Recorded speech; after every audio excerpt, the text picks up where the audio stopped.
So I'm currently logged in as a buyer within my demonstration environment here, and what I'd like to show you now is the procurement process. So I've actually seeded a purchase order, and I'll use my global search here to simply look up that purchase order.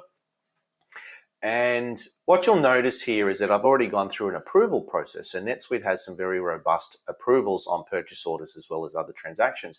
And you can see here that this was approved by the supervisor and currently pending receipt. So in our particular case here, we have some goop, our raw material, and we've ordered 1,000 of those at 50 cents a pop. We've also got an expected receipt date here of 6/25. And within here, I've got some additional details around terms and vendor details, some ship to address information, other relevant information. Now, from here, if I wanted to, I could go ahead and edit this particular transaction set and simply click save and email here. And that would email that PDF copy of the purchase order directly to the vendor. I'd also see under my communication tab here a message, and you can see here, this is one I created earlier. This is a message recording the fact that the email went out from an audit perspective.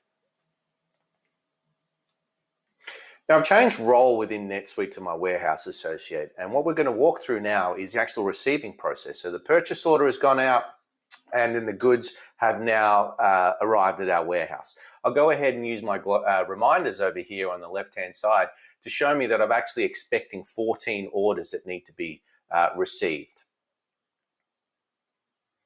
So what we're looking at here is a list of purchase orders with a status of pending receipt. And here's at the very top here is our purchase order that we created previously. I can go ahead and start the receiving process by simply clicking receive over here. So what we're looking at here is the receipt transaction, and I can start entering some details around the actual receipt itself. So on my list down the bottom, I can click receive, and then if I want to do a partial receipt, I could update that 1,000 to a lesser quantity. I also could do some over receipts if you set up the system to do that. But here's what I'll go ahead and do is enter a lot number. This particular goop is lot tracked. So I want to be able to enter some lot information around, or batch information around this particular item. So I'll go ahead and just say goop 123 is a lot number, or 4 is a lot number. I can enter an expiration date. Let's just say a year or so from now, and a quantity of 1,000.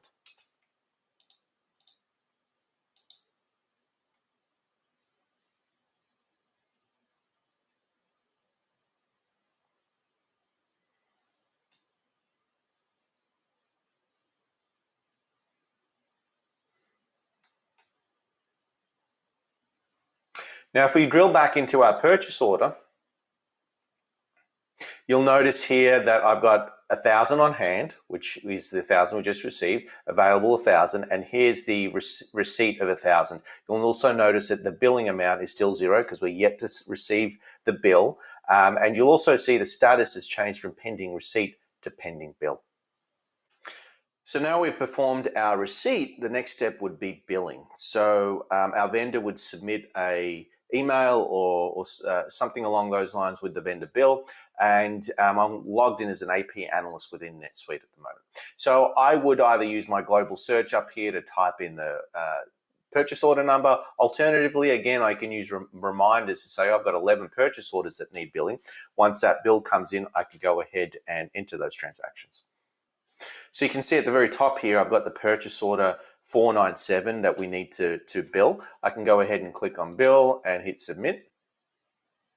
And that'll go ahead and open up a bill for me. At this point, I can start entering the bill details. So this is going to copy all of the details through from the purchase order onto the bill.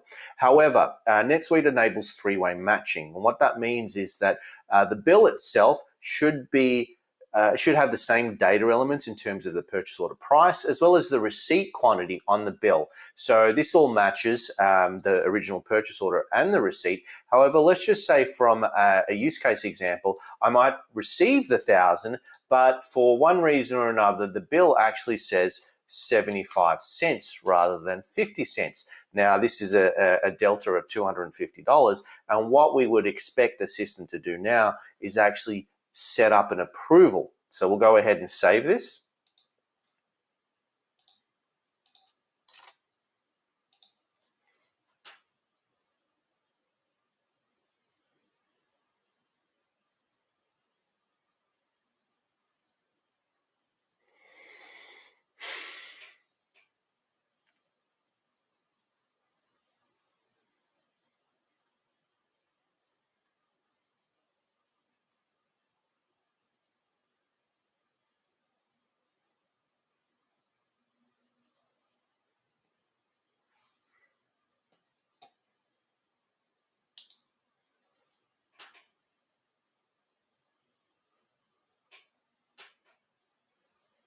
And what you'll notice is that the status of the bill is pending approval. If everything matched the purchase order and receipt, we would allow NetSuite's automation to automatically say, hey, this is good, everything matches, no need for an approval. But because they were those exceptions, it's triggered an approval process. I could also click on bill exception here, and that'll actually show me some additional level detail around why the approval happened. And you can see that the bill amount actually exceeds the PO amount, i.e. there's a price delta.